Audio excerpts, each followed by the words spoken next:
It's a time of the week when we examine the matchups at the running back position to help us set our weekly lineups. It's hard to believe that we are entering week 6 of the NFL season, a week in which Kyren Williams, Aaron Jones, Etienne are all on their bye weeks because Kansas City, the Los Angeles Rams, the Miami Dolphins, and the Minnesota Vikings, they get to take a break from the grind, but we don't stop grinding anyways. Let's skip this introduction as we have plenty to cover in this week's RotoBallers starts and sits at the running back position for week number 6. Here we go now. Week 6 starts, fantasy football booms. How about Breeland Hall of the New York Jets taking on the Buffalo Bills?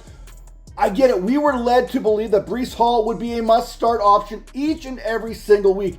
That has not been the case in 2024. Last week, he was on my must-sit list, which proved to be correct after he ran for just 23 yards on 9 attempts in London against the Minnesota Vikings and has totaled just 27 rushing yards in the last 2 weeks. Last week, it was Garrett Wilson who managed to get back on track as the primary option in this Jets offense, seeing 22 targets and a 42% target share in London. Now, you have to figure that the Jets will want to get their Pro Bowl back on track this week in a get-right type game, especially in a matchup that has been favorable to running backs all season, as Buffalo has allowed 855 total yards and 6 touchdowns to opposing backs this season, leading to a league-high 34.3 fantasy points per game against. This Monday on primetime, all eyes will be on Hall, who was averaging nearly 97 yards per game over the first 3 weeks of the season before everything went south over the last 2 contests.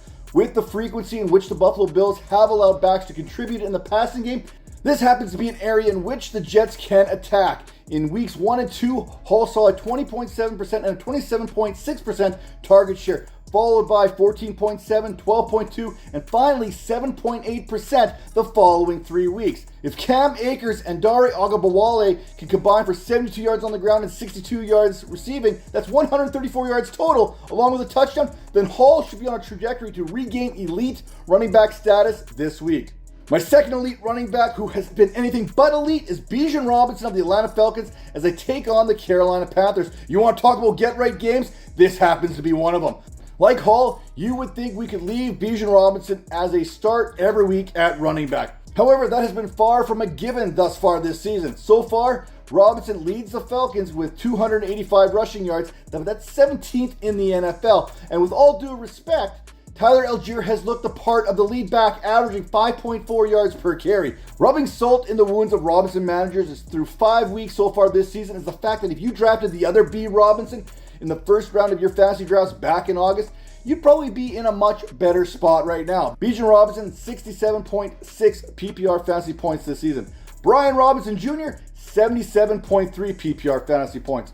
Now, Bijan, he has been, let's call it all right. He's currently the RB16 on this season, averaging 13.5 fantasy points per game. And this week, he faces a Panthers team that is allowing 31.5 fantasy points per outing. His lack of production can be summed up by his lone rushing score, which shouldn't be a problem this week considering Carolina allows 2 touchdowns per game to opposing backs. My third start of the week, how about let's go back to the well here. Let's go with Josh Jacobs of the Green Bay Packers taking on the Arizona Cardinals.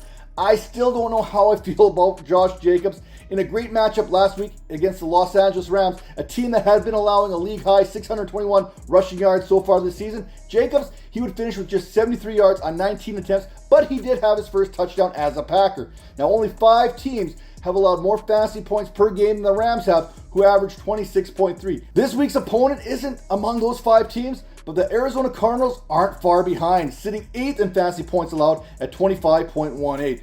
Only the Rams have surrendered more than the 612 rushing yards that the Cardinals have yielded thus far this season.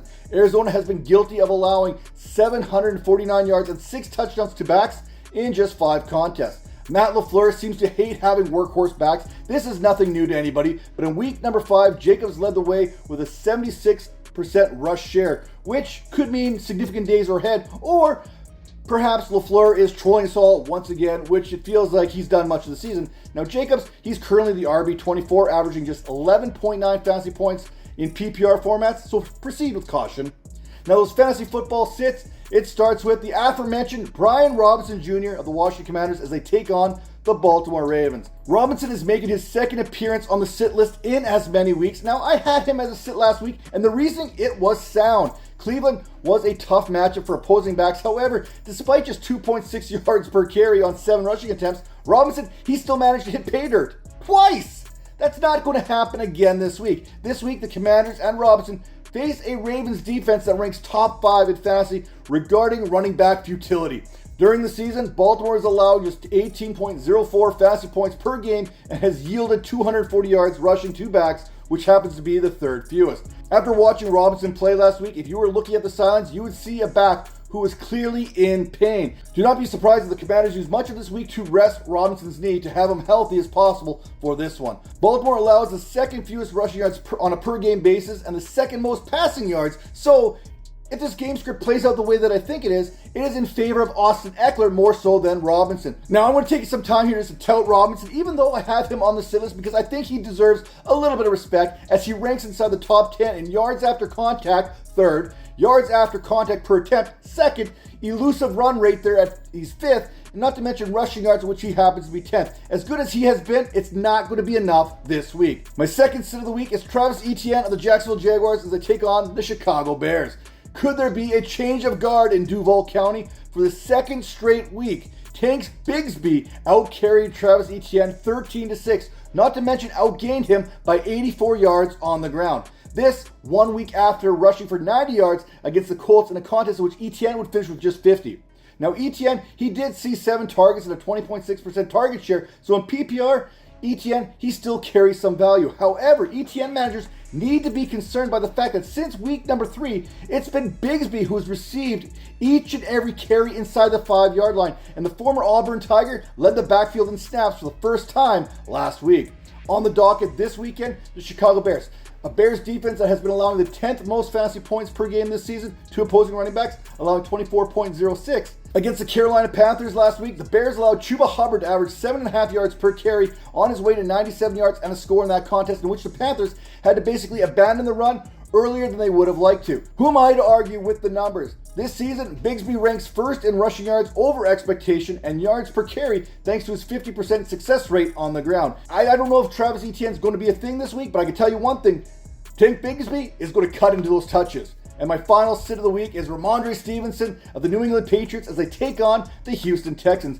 My opinion on this may change if Texans Pro Bowl pass catcher Nico Collins misses this week's contest with that hamstring injury that forced him out of the game early last week. Now, we did hear on Monday that Nico Collins is more of a week-to-week than day-to-day, but if Nico Collins is in, this game could get ugly early. Listen to me. New England, they do not have the horses to compete with the Texans offensively. If Houston gets out ahead of the Patriots early, this one could be over before it even starts.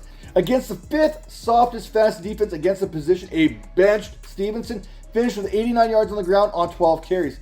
Houston has allowed the 7th fewest fantasy points this season to running backs, surrendering just 18.44 per contest, a far cry from the 27.8 per the Dolphins had been allowing. Keep an eye on those injury reports as always this week. Stevenson reportedly suffered a knee injury toward the end of the game in that loss to the Dolphins. Post-game, Stevenson said that he didn't expect the injury to be an issue going forward. If head coach Jared Mayo says Stevenson is back as the lead back, that's when I officially know to fade him this week. Thanks to fantasy football, I have trust issues, and Mayo, he compounded those trust issues last week when he said that Antonio Gibson would be the starting running back and that he was going to bench Ramondre Stevenson. Apparently that just meant that Antonio Gibson was going to get the start and Ramondre Stevenson every touch after that.